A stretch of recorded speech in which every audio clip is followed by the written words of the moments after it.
Assalamualaikum warahmatullahi wabarakatuh. Perkenalkan, nama saya Gwen Suryanto, NIM 20087253, Prodi Pendidikan Kepelatihan Olahraga Universitas Negeri Padang. Baiklah, di sini saya akan menyampaikan materi tentang daftar pustaka yang akan saya sampaikan dengan saya sendiri. Baiklah, kita langsung saja masuk ke pembahasannya. Salah satu fungsi dari daftar pustaka adalah untuk memberikan arah bagi para pembaca buku atau karya tulis yang ingin meneruskan kajian untuk melakukan pengecekan ulang terhadap karya tulis yang bersangkutan. Fungsi dari daftar pustaka adalah untuk memberikan apresiasi atau penghargaan terhadap hasil karya yang turut menyambung peranan dalam menulis karya tulis. Dan fungsi daftar pustaka yang tak kalah penting adalah menjaga profesionalitas kita. Jika kita sebagai seorang penulis, karya tulis terhadap tulisan yang kita buat. Definisi daftar pustaka menurut KBBI, menurut Kamus Besar Indonesia, adalah daftar yang mencantumkan judul buku, nama pengarang, penerbit, disebut yaitu ditempatkan pada bagian akhir suatu karangan atau buku dan disusun berdasarkan abjad. Daftar akan disusun berdasarkan abjad. Daftar sendiri didefinisikan sebagai catatan sejumlah nama atau hal yang disusun berderet dari bawah ke atas. Melalui daftar pustaka yang disertakan pada akhir tulisan itu, para sarjana atau cendekiawan dapat menetapkan apakah sumber itu sesungguhnya mempunyai pertahanan dengan isi pembahasan itu, dan apakah bahan itu dikutip dengan benar atau tidak. Dan sekaligus dengan cara itu, pembaca dapat memperluas pula horizon atau pengetahuan dengan membaca macam referensi itu. Adapun juga ilmuwan yang berpendapat tentang daftar pustaka ini. Menurut Goiskarf, pada tahun 1997, yang dimaksud dengan daftar pustaka atau bibliografi adalah sebuah daftar yang berisi judul buku, artikel, dan bahan-bahan penerbitan lainnya yang mempunyai pertalian dengan sebuah karangan atau sebagian dan karangan yang telah digarap. Bagi orang awam, daftar pustaka mungkin tidak penting artinya, tetapi seorang calon sarjana atau seorang cendekiawan, daftar pustaka itu merupakan salah suatu hal yang sangat penting. Nah, daftar pustaka ini memiliki fungsi.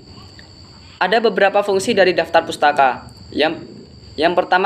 Yang pertama itu untuk memberikan informasi bahwa pernyataan dalam karangan itu bukan hasil pemikiran penulisan sendiri, tapi hasil pemikiran orang lain yang menulis.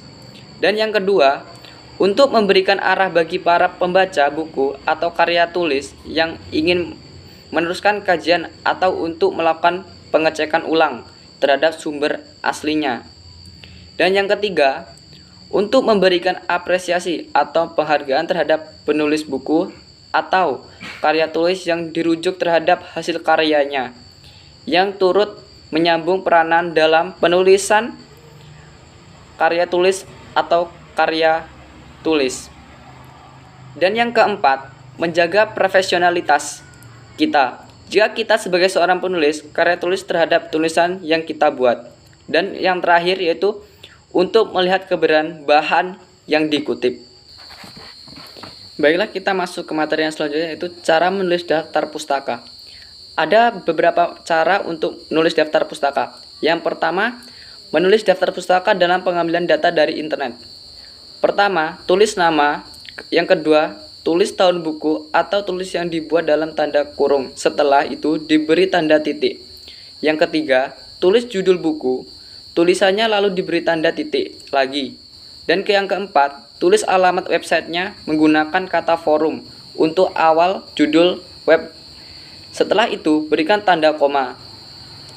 atau koma dalam kurung itu dikasih kalimat tanggal pengambilan data disebut oke.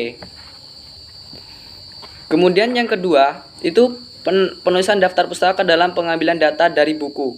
Yang pertama, penulisan nama atau awal menggunakan huruf besar terlebih dahulu. Setelah nama belakang ditulis diberi tanda koma, dimulai dari nama belakang lalu diberi tanda koma dan dilanjutkan dengan nama depan. Yang kedua, tahun pembuatan atau penerbitan buku. Dan yang ketiga, judul bukunya ingat ditulis dengan menggunakan huruf miring setelah judul digunakan tanda titik.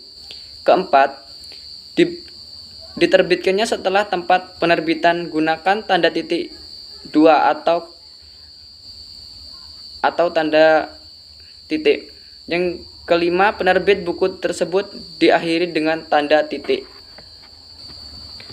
Baiklah, kita masuk ke materi selanjutnya, yaitu menyusun biografi juga harus memperhatikan syarat-syarat sebagai berikut. Di sini ada 5 syarat yang harus kita lakukan apabila kita akan menyusun sebuah biografi, atau kita bisa sebutnya bibliografi. Yang pertama, nama pengarang diurutkan menurut alfabet. Nama yang dipakai dalam urutan itu adalah nama keluarga. Dan yang kedua, bila tidak ada pengarang, maka judul buku atau artikel yang dimasukkan dalam urutan alfabet. Yang ketiga, jika seorang pengarang terdapat lebih dari satu bahan referensi, maka untuk referensi yang kedua dan seterusnya, nama pengarang tidak perlu diikutsertakan, tetapi diganti dengan garis panjang 5 atau 7 ketukan.